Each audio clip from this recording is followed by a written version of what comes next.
The rain had been falling for hours, gentle and steady, wrapping the world in a blanket of tranquility.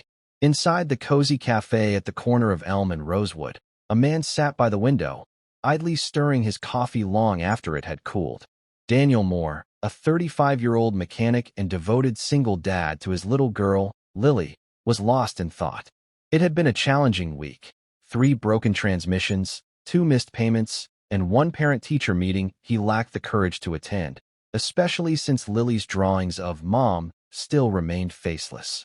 He had assured himself he would keep it together, but that morning, as he sent his daughter off to school and saw her wave with a quiet sadness reminiscent of her mother, something inside him began to fracture. So, he found himself in this cafe, seeking a moment to think, to breathe, and perhaps to escape reality for a while. He hadn't noticed the woman observing him from across the room until she gracefully rose from her seat and approached him. Her steps were confident, her expression contemplative.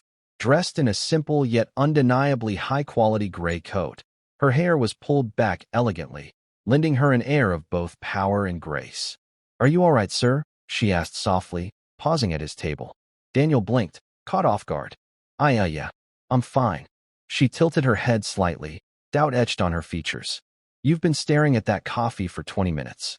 People usually don't do that when they're fine." He managed a half-smile. "You've been keeping track?" "I'm just observant," she replied, extending her hand. "Evelyn Carter, CEO of Carter Aviation." Daniel hesitated for a moment before shaking her hand. "Daniel Moore."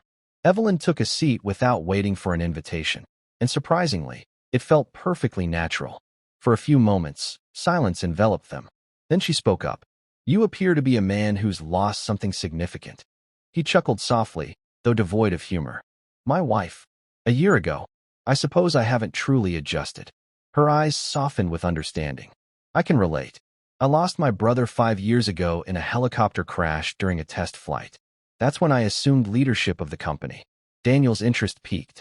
"Carter Aviation, you manufacture rescue helicopters, right?" She nodded. "Among other things."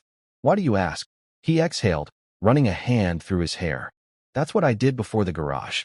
I was an aviation mechanic. Honestly, those were the best years of my life. But after my wife fell ill, I couldn't manage the travel anymore." Evelyn studied him thoughtfully. "You know, we're currently facing challenges with a test model's engine system. I could use someone who thoroughly understands the older designs." Daniel looked at her, bewildered. "Are you suggesting I come work for you?" "I'm offering you an opportunity," she replied, a faint smile gracing her lips. "Stop by the hangar tomorrow. Just take a look around." His instincts told him to decline. It felt too good to be true. But there was a calm certainty in her voice that ignited a spark of hope within him. The following day, Daniel stood by the entrance of a spacious hangar on the outskirts of the city. The familiar scent of oil and steel filled the air, bringing him a sense of comfort. In the center of the hangar, a polished black helicopter awaited, its rotors shimmering under the stark lights. Evelyn was there, surrounded by a group of engineers. When she spotted him, a smile broke across her face. "Daniel, meet the Phoenix X9, she introduced. "This chopper is designed to be the fastest medevac in its class. However, it's been stalling during takeoff. Can you help us figure out why?" Climbing onto the side panel, Daniel peered into the engine bay. Within moments, he identified the issue, a misaligned turbine seal. It was an easy fix, but one that could become dangerous if overlooked.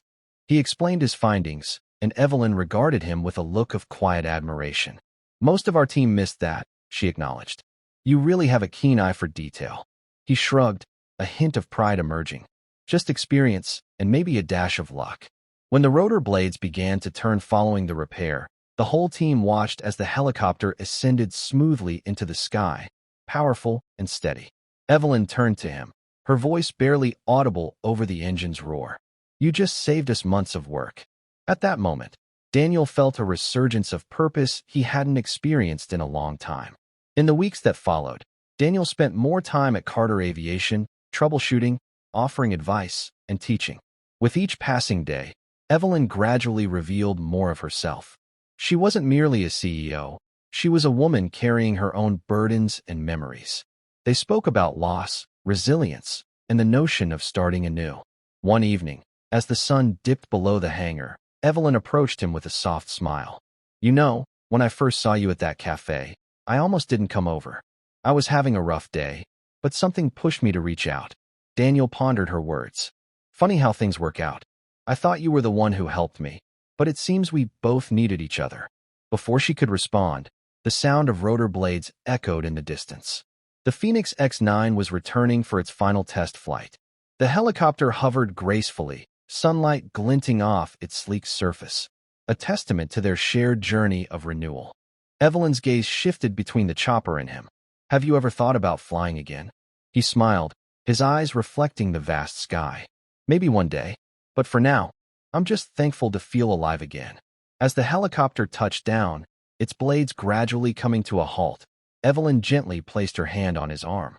Sometimes, the right people come into our lives just when we're ready to move forward. Daniel nodded, recognizing the truth in her words. The solitary father who once sat alone at a cafe had discovered something he never knew he sought. Not merely a job, nor just love, but a genuine sense of hope. And as the last rays of daylight danced over the hangar, he finally understood that life, much like a helicopter, could rise again, if one only found the courage to mend what was broken and trust it to soar.